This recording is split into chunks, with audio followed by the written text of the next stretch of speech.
Hello everyone, welcome back to Jaraci Cup 18, formerly the Battle of the Invalids, but look at this! We have player names again. I know, it's unbelievable.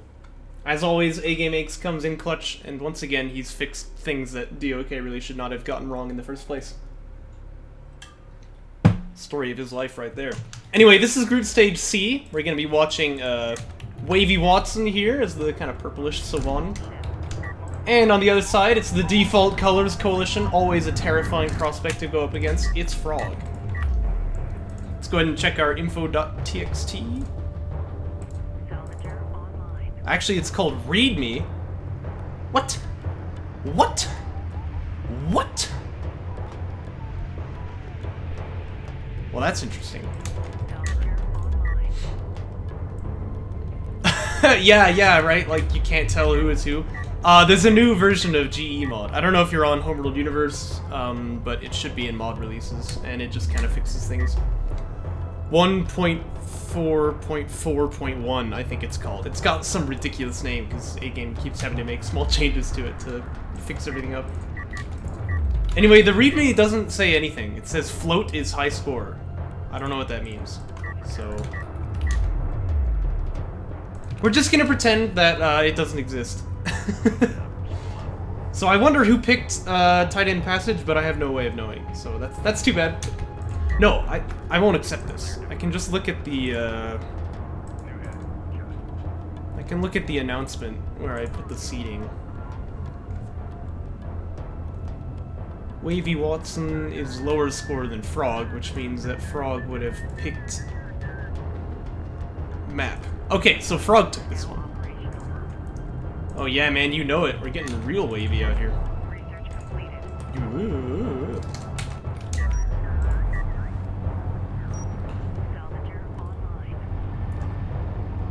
Looks like base runner retention for Frog. It's gonna fire that probe out as well. But I don't understand it. What does it mean, Cal? Because I couldn't get it.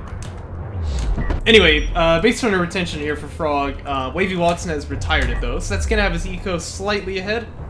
But the flip side is that if he loses this probe, he'll lose his scouting forever. So, forever. That sounds a little bit too final. I mean, he can just build another one. But he's gonna take some damage now. Still though, he sees what he wanted to see, which is that 2 base, so he knows the timing. And it looks like it's gonna be AVs for Wavy. Nothing unusual there. Same thing for Frog. Nice, quiet opener here so far. Ah, of course, of course. I see. Okay, now it makes sense. Yeah. By the way, probe warded off by the LAV. Nice play by Wavy. I've not seen this guy play ever, I don't think. I mean, you know, never... Okay, I have the hiccups again. Ugh. Never rely on Boza's memory for anything, right? That's one of the rules of DOK. But still, I don't think we've cast him yet. So, I'm happy to see he's playing a pretty solid game here so far. I think his carry production upgrade's a bit late, but that's alright. His opponent does have that going, you can see. But building the 2 extra selves, which I think is generally a mistake. You're not really going to need those RUs, and you'll kind of wish that you had just a few more AVs out on the field instead of that. Usually comes to AV fights to control midfield in this kind of matchup. So it's quite important to get those things set up as fast as possible. Looks like actually he's got 3 on the second, but he's gonna take this guy out and long distance mine his third. And to be fair, very short distance for the long distance mine there. So maybe there's some theory there. Got a turret set up too, so I guess that's a response to just not really having any AVs to defend. And then Frog is going to tech into railguns, which is weird. He really doesn't need that, but I think he's trying to greed up to 3 base without building any units. That shouldn't be possible. Like, that should come back to hurt him, but it depends how well WavyWatson plays with these AVs. There is a turret set up, so, you know. See what happens here.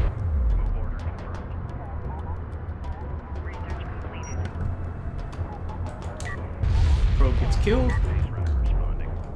Not a huge loss, but it would be nice to see where those AVs were.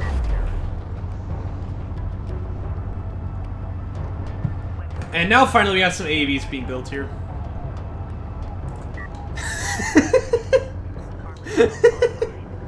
Yes. Gosh, I can't wait to co-cast that one series, dude. Oh, man. That's gonna be a lot of fun. Carrier a little bit misplaced, by the way, but I think maybe he's trying to block with it, so that would explain. You can see, though, WavyWatson, he's pushing out with those AVs. He's just now attacking Armor 1, which is, like, perfect timing. Turrets actually have packets in Jaraci, so... Well, I mean, they always had one, but now they have two. So they're not that effective against armored units. Every point of armor twice as effective against those turrets as you would expect.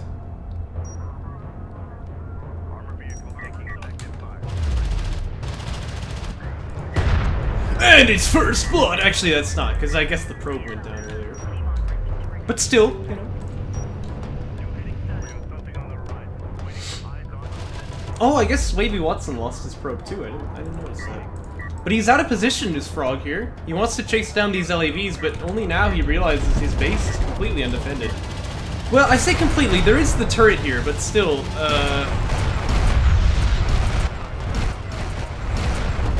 gonna lose a salvager right there. One AV for two AVs. I think WavyWatson's probably pretty happy with that. That's an odd targeting gem. I don't know why he took that down. 150 seeds. You're both wrong. No, we've tended to find that when people build those RU selves, it just feels a little bit like too much RU investment, and you're not really going to be able to get anything out of it. In fact, you can see it now. Like, both of these players have way too many RUs, especially WavyWatson, but Frowg does also. But the AVs are marching in, so maybe you have a valid point about replacing losses here. That's gonna be relevant in a moment, I think. Savant Carrier is chipping in, of course. It gets that Sunder on the units, which makes him way easier to kill. But I'd say both players actually hitting the economy pretty hard. But it seems to be Frog who comes out on top because he did have 3 base set up, so he's still on 3. His opponent on 2. And yeah, this is a Jaraci match. It's part of the Jaraci Cup.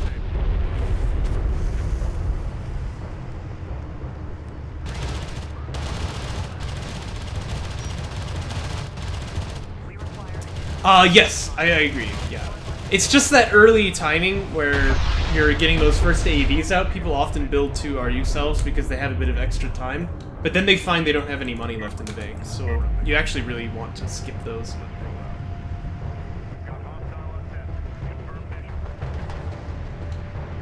Railguns are out here for Frog. It's going to make things a little bit tricky for the AVs. Spoke's going to block that, though. Remember, though, this is actually a time where Wavy kind of has to, like, take a good trade here so he can stop building military units and get his eco set up. So this is a little bit hairy for him, especially because his opponent had the railguns first. And it's going to be a 2-for-0 trade there as well, although some damage does get put down on the railguns here.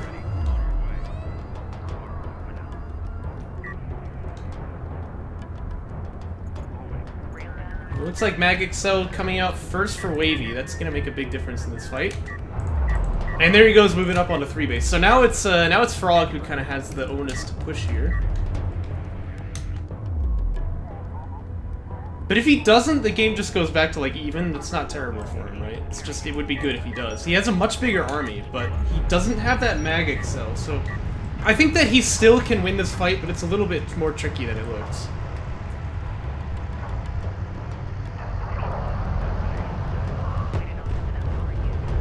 Third base is open. It's 4 on 6 for the railguns right now.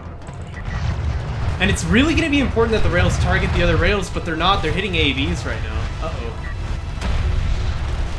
Bit of ALM spam, but I don't know exactly how much it's going to do. The smokes are pretty awkward for the AVs, though, actually kind of blocking off the railguns from contributing here.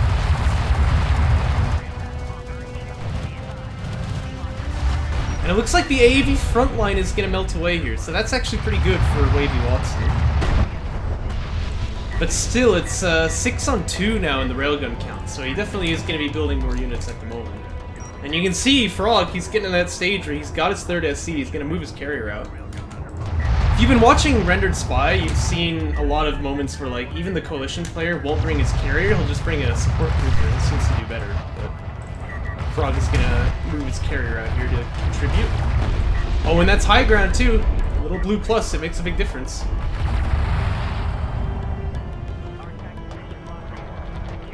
And it looks like he's managed to push his opponent back onto 2. Now, if you know this map, Tight End Passage, it's so hard to push back up onto that 3 base when you're pushed down to 2 because you're just always up the high ground, right? Yeah, Couchfow knows it too. I mean, it's very, very difficult. It's not impossible, but I feel like it's gonna take a really good TJ play or something, and Wavy also has to wait until he's got a few more units here, because he can't fight this with what he has right now.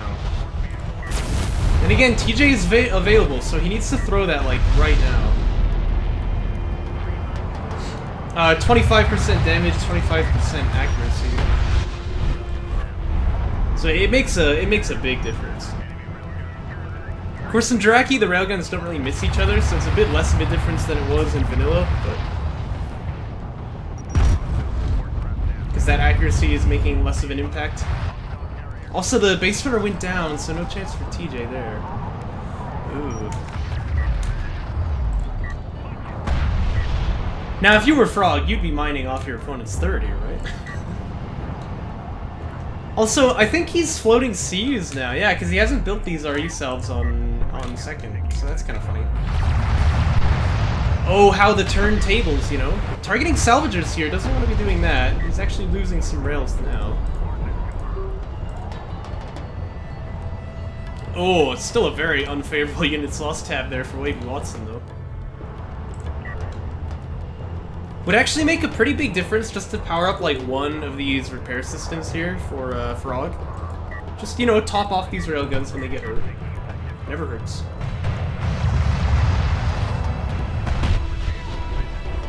And he's taking BC Fab, I noticed. And it's actually spamming AVs, that's very interesting. I guess he wants to try to make like a push in.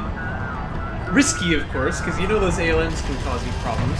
Not that one, that one's just gonna die. I think that's a really bad habit that a lot of Savon players have, is that they'll just kind of throw LAMs, like, I called them LAMs, screw just care.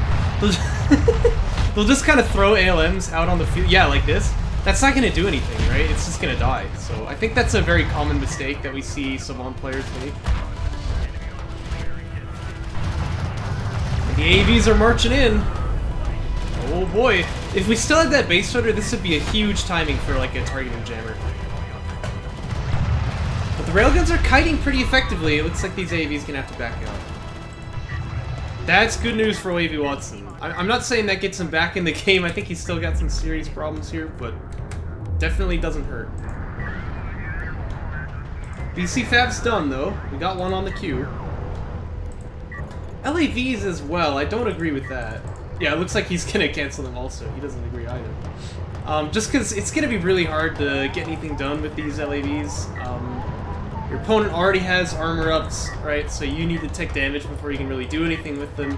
And he's got ALMs, and he's got AVs. It just feels like you're not gonna get anything done there. We do see Frog building some more salvagers, but he doesn't have the rally point set, so he's gonna have to manual assign them. It's an LAV! Yeah, I mean, this is what happens. Hasn't been building any railguns though, and so now the count is actually pretty high for Wavy. I'm curious why he's done this. Like, maybe his read is that, well, I'm playing against Saban, his rails are better, I should just not even try it, but it seems like you're gonna lose this fight if all you have is AAVs, so I don't know exactly what he's going for here.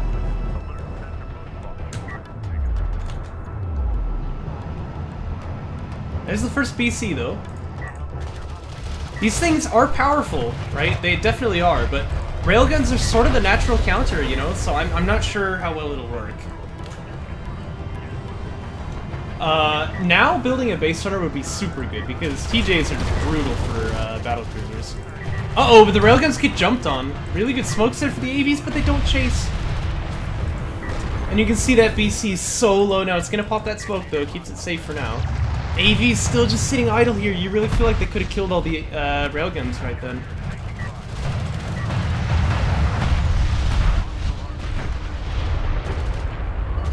A lot of them are gonna fall there. And that battle cruiser, I think you gotta smoke it again here, because it's just gonna fall to rails here. Smokes up. Smokes up! Oh, doesn't catch the smoke timing there on the AV. Down goes the BC. Suddenly, this is looking pretty tough for Frowg. Rendered Spy. WavyWatson's really made a comeback here. And he's back on 3 base. You check the units lost tab, right? Now it's looking a lot more even. Actually an RU lead for WavyWatson here. Although he's still down about 2 KCUs. 2.5 of them.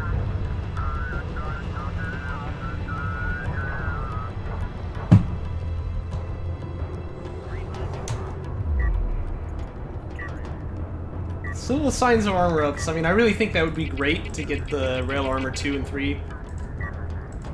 But it's gonna be fighter and gunship here for Frowg. Probably look into bombers. Fighters wouldn't be bad either, but bombers would be really nasty here. And carrier power as well. These are all quite RU expensive techs though, but he's got a lot of money it seems. Yeah. He's 1337 RUs. Oh my gosh. Anyway, Kashmau better watch out because he's trying to take the crown of float royalty, I guess. I mean, it's not gonna be queen, but you know. And that money in the bank doesn't do much when you're getting attacked, does it? This is definitely a moment where he's gonna wish he still had that. Mark Target would go huge here, by the way. Boosting the damage of all those other rails by 25%.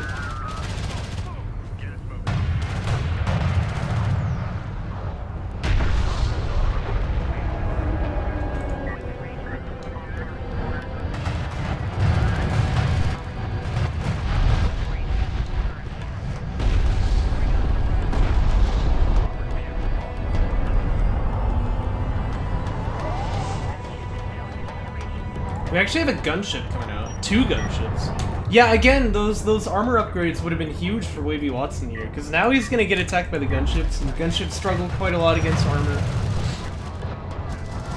No anti-air cover at all, though, so these things can just kind of do their job with impunity. Well, I guess he's got a base rate, but that doesn't really count in my book. Gunships are heavy air, of course. They don't really care about the small arms anti-air like that. And that's going to be a lot of railguns dead here. And now there's the threat of bombers, so I mean, WavyWatson really has to attack pretty wide to counter this. You can see he's cancelled battlecruiser fab, going into missile batteries now.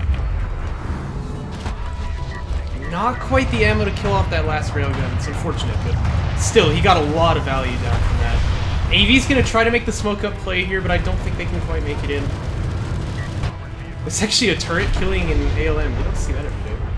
And it looks like Frowg gonna recognize I need some rails here. He's gonna start building those again. Carrier took a ton of damage earlier, but it's starting to heal back up. And now the fight is back in the midfield. I really want to emphasize again, though, it's so hard to get back on your 3 base, so it's really a good play by WavyWatson that he's gotten back up there. Probably would be better if he was, like, mining off this base, but, you know. I only just realized he's not. But heavy vehicles armor, that's still the play here, I think. You really get so much value out of that.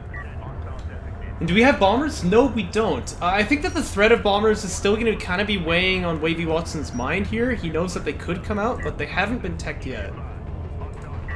If indeed they will be teched at all. We have another BC teching, or building. That'd be good if he can kill off all these railguns, but there is anti-air cover. Yep, the strike fighter gets slapped into the ground. It looks like this gunship's gonna try to back away too. A couple railguns are out here for Frowg, but not enough, so they're gonna fall. There's only 4 left for WavyWatson. It's not like, not indomitable numbers of railguns, not by any means. Battlecruiser party bus coming out here now.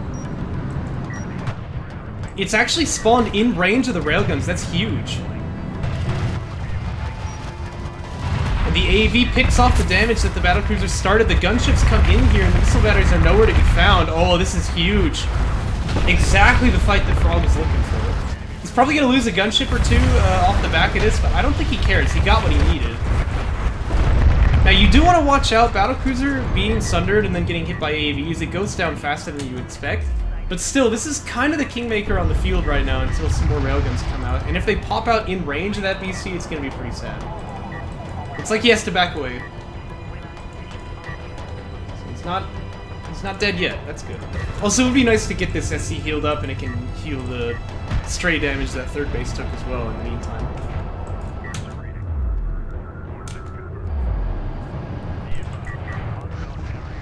BC pushing forward a little bit too bravely there. You're gonna pop field repairs.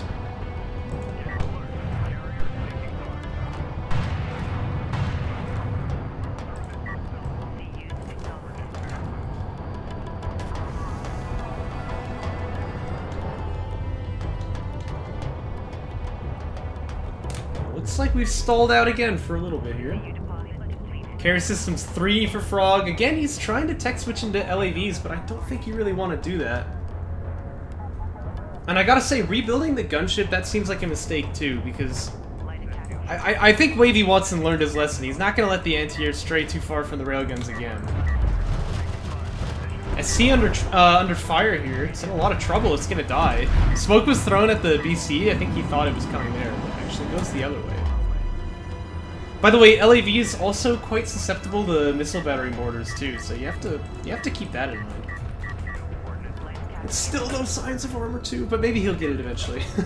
I have faith. I have faith. It is 2 BCs on the field now. Oh, but it's about to be 1. This guy's got a smoke. Doesn't get it off in time. Uh-oh. And marked target's being used now too. Watch out for that. Hey, it's Houston. Hello, my friend. Yeah, no more invalids. Can you believe it? Wavy knows he just took a big chunk out of the enemy army. He's going to try to push up here. LAVs want to have something to say about it, but again, though, they don't have any ups. Oh, and that happens too. Oh, okay. Well, that wasn't good. Could use smokes to buy time here. I think that would definitely be the play. This carrier is getting low as heck. You got to smoke this carrier. Oh gosh, you gotta smoke this carrier. Like, 2 more volleys and you're dead. Where's he going? Oh my gosh. Well,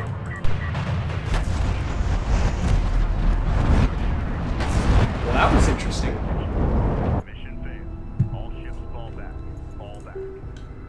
That was a real bozo throw right there. Oh gosh. What's the score? Well, funny you should ask. Now the score is 0-1, favoring WavyWatson. Really back and forth game there? That was crazy. Look at the units lost tab. I mean, that was a bloody affair. Alright, let's jump into game 2. Noob games. No, I mean, I don't think they're playing that bad, but definitely some textbook mistakes at certain parts of the game.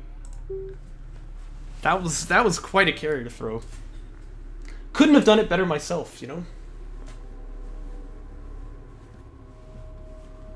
Game 2 is going to be WavyWatson's pick. Looks like nobody's changing factions here. Yes, I definitely agree. You know, that front line had the missile batteries, which are scary. You have to, like, babysit the LAVs to stop them from getting hit, which is, of course, what ended up happening. He has the AVs, he has a couple ALMs. It's going to be very, very difficult to get damage done on that side. And besides, he didn't have any damage ups, and his opponent did have armor, so it really feels tough to get anything done there.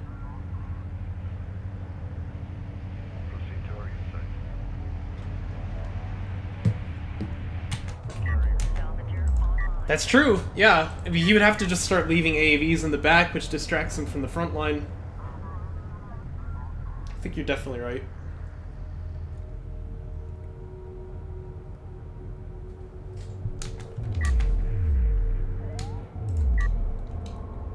Looks like here on the Boneyard, strategies are about the same. We have a base runner retire from WavyWatson. We don't have that from Frowg, so he's probably going to throw the probe out later.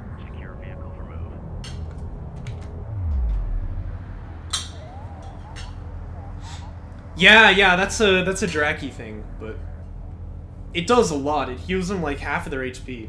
I think just Carrier had looked at, you know, if you just use the thing off cooldown, how much regen does the BC have, and it's basically like 20 per second, which is not bad. It's definitely less than, like, Galzian units with their auto heal. It's definitely less than you'll get from an SC heal, but it's absolutely impactful. SC first comes out, as we expected, from both players. They're a bit more fragile in Jaraci, but they're still quite tanky. Most things in general are more fragile in Jaraci, though. Like, you can see the carrier has 8,700 health here. It gets more with upgrades, but still. In vanilla, it's got 15,000. Wait, what? They play all 32 teams tonight? Holy crap. Well, that's unusual.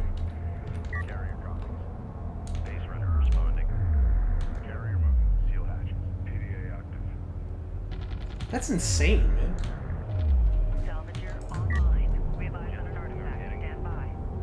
Anyway, two bases getting set up here. The probe is killed. That's impactful, right? Because again, WavyWatson doesn't have his base spinner, so he can't send out another one. But he saw the two base, so I think that's kind of the most important info. Be good to get this guy mining here, but I'm sure he'll handle that in a moment. There we go.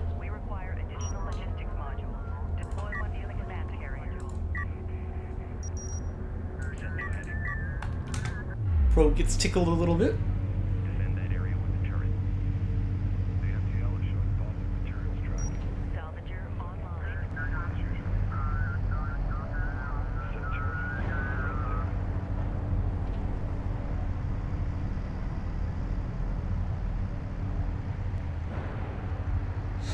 Oh, it definitely is. That's one of the things that Jaraci was designed for, to try to make it so that,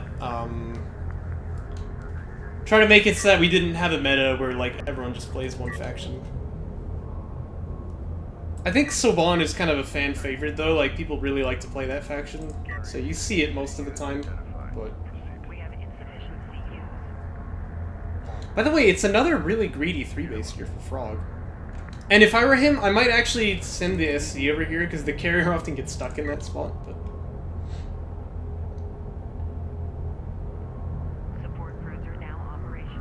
Northerner scum, that's what I say. Anyway, we still see this kind of like half invest into LAVs here.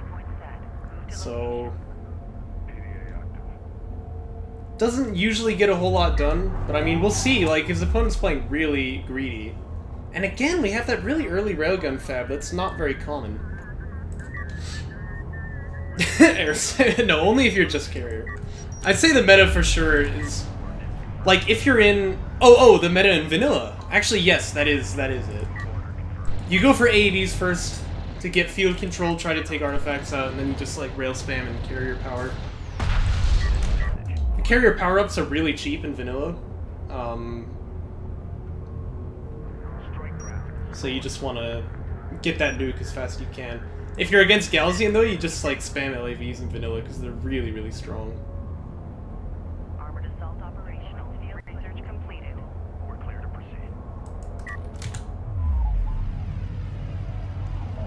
Should go back to the days of the Kharak Cup, man. That'll show you.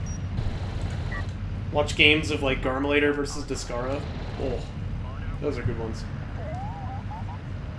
You can find that all, of course, on my YouTube channel. Shameless self-plug. Probing a bit of danger here. A lot of danger. It dies, in fact.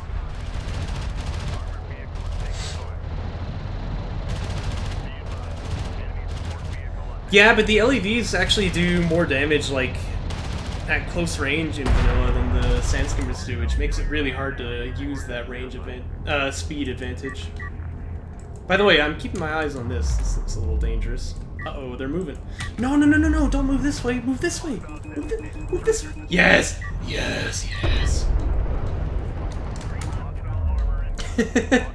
Sorry, it's a very bad habit to, like, take your whole army and go wherever your opponent is attacking. This is what you want to do. This backstab has no answer at all, so this is going to be really painful. Base runner left 2, so there's no possibility to drop a turret down or anything. Wait, there's already a turret here? Oh. Well, never mind. I didn't see that turret there. I guess WavyWatson didn't see it either. Also, you should always quick drop these guys first, because, like, see, they're holding maybe, like, 30 CUs. You're actually going to lose that when they start mining RUs, so you want to make sure you quick drop first here.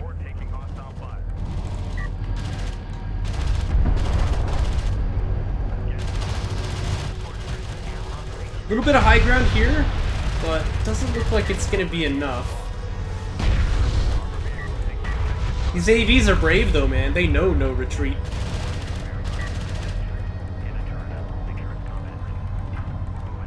Oh, you're absolutely correct, my friend. That would be the play. Oh, and this is what I was talking about with the carrier getting stuck here. Uh-oh. Suboptimal. But yeah, probably the play would be to like smoke the turret and back up, and then just like sit here. And if your opponent is mining, then you're shooting him, right? But... Decommission? Is he retiring a salvager? Oh, he built one too many. Wait, is he retiring an AV? What? What is he doing? And his carrier is still stuck, by the way. This is getting awkward. I don't really know what Frog's game plan is here. Now he's building AVs, but he just retired one? I don't understand.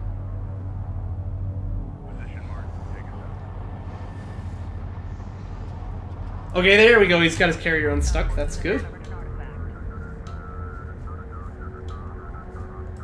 WavyWatson, by the way, for all the field control he's got here, he really has not expanded onto 3-base on time in both of these games.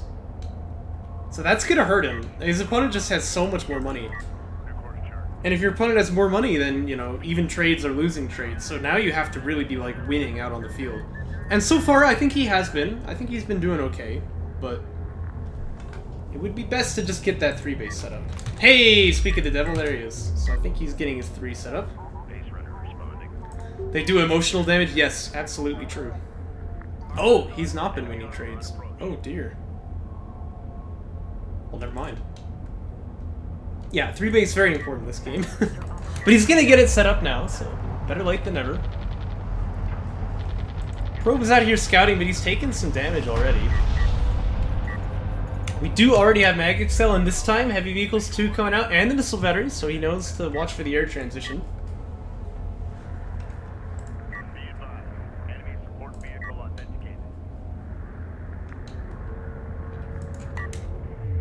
That's kind of weird looking.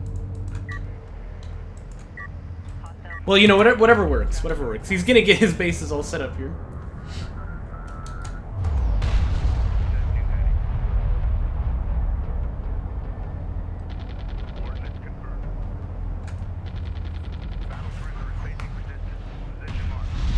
And the railguns make themselves known.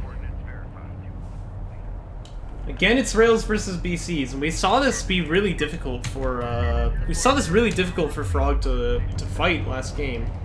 But he's got 2 of them at once now. There's not that many railguns out, and I think this terrain is kind of favorable for the BCs as well. Railguns are faster, of course, so they can kite, but then they're behind the hill and they can't really contribute. So I think that's going to be Frog taking a lot of field control here, and WavyWatson really needs to evacuate these AVs. This is a last stand that you don't win, even with that Sunder. Oh no, and the railguns didn't run far enough either. The BC is gonna target it immediately, see, he knows. Well, he did know, but then he stopped knowing. That's fine. He gets all of the AVs. That's the headline here. Oh, gets a railgun too. Ooh. That ain't supposed to happen. Con of mobility support with Coalition BCs, yes! Yeah, we don't really do, like, 2v2 tournaments and stuff, because it's always tough to, like, get the games going, but if we did, I'd love to see what kind of funny strats people pulled out. And it is going to be air units here, so WavyWatson with the blind AA is definitely making the right call, it looks like. This time he's got quite a few railguns. Still could do with Heavy Vehicles 3, that'll make a big difference here. That HP increase to help try to just survive against the battle cruisers. But more importantly, he's already got some coverage against that anti-air. He's gonna need more, of course, but you probably won't get that until he sees it. Is it technically still going on? Yeah. Yeah. But see, that's the problem, is that it's really hard to get the games going because people have to coordinate not just like 2 players, but 4 now. So.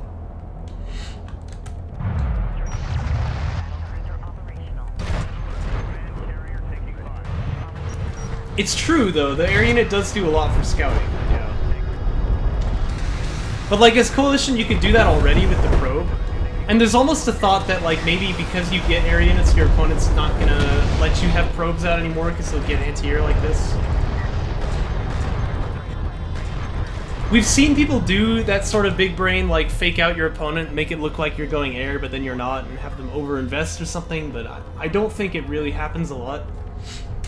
The big play is usually like when a Coalition player will build a gunship, set the bomber light is blinking, and then their opponent sees the carrier and then they cancel it, and their opponent's like, oh crap, it's bombers, and they get tons of anti-air that they don't actually need.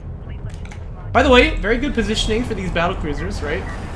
Actually, I'd like them fanned out a little bit more, but still, they're hiding behind the dunes, so that means that railguns can have a very hard time pushing them out.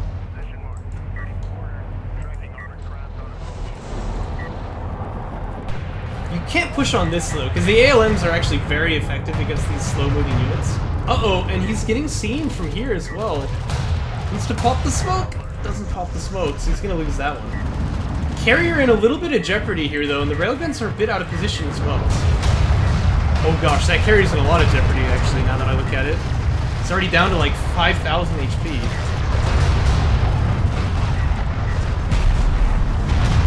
But the BCs, they haven't used a single smoke yet. Oh man, that's a Captain Railgun, by the way. And that Savant carrier drops to 3,000 HP, but I mean, you know, all or nothing, right? That was definitely an all-in by Frowg. Didn't get his target, and now he's got nothing left on the map. You look at the units lost tab, I mean, that's devastating. Yeah, well, the reason they do that is because otherwise you get situations where units just can't be shot at or something. There's gotta be a better system to implement, though. I'm sure with a bit more time in the oven they could have figured it out. Looks like we do have TAC bombers teching, by the way.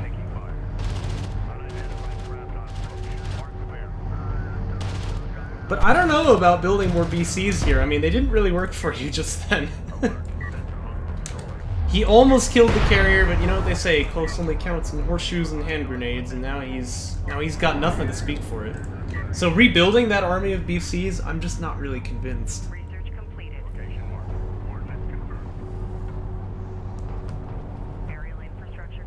TAC bombers though, that could do something, right? They can sort of ignore the missile battery.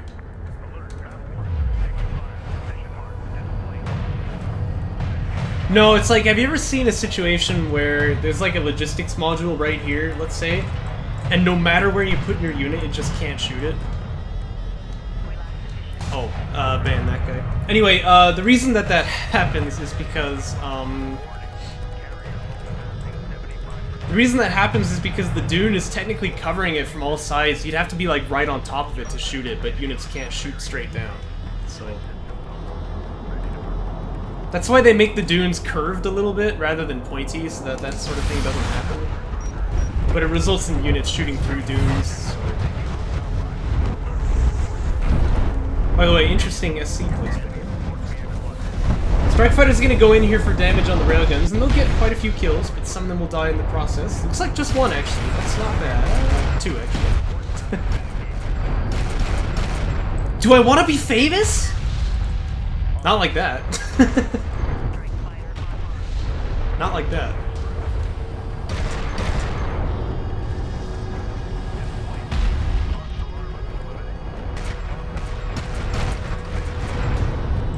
Oh, this is an angle where BCs win. Yeah, he knows it. He's gonna push out. Goodbye, railguns.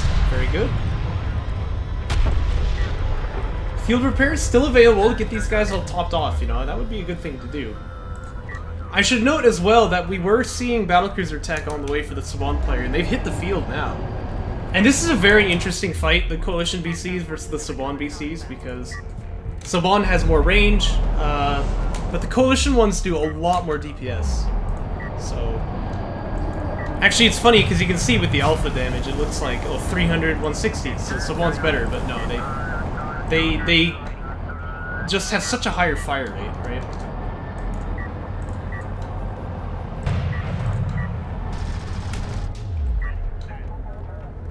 Savant, however, always wins this fight if they use good targeting jammers. That's kind of the thing to watch out for. But we don't see any base runners built here, so it looks like WavyWatson's not quite aware of that interaction. He wants to push as well, but that's a push he does not win. There's railguns and there's BCs out here. I don't like this. I think he's just smoking back away. I'm pressing E, but nothing's happening. Oh. Come on, please. Press. Oh, this guy doesn't even have the smoke. Oh no. The bombers are coming out, but like this is gonna be a carrier throw if he's not careful. There's tons of DPS out there. Oh gosh. Oh gosh, get out of there! Oh no! Don't keep driving forward. What is he doing? Ah! Oh my gosh. Oh, Frog, how the mighty are fallen. Oh no.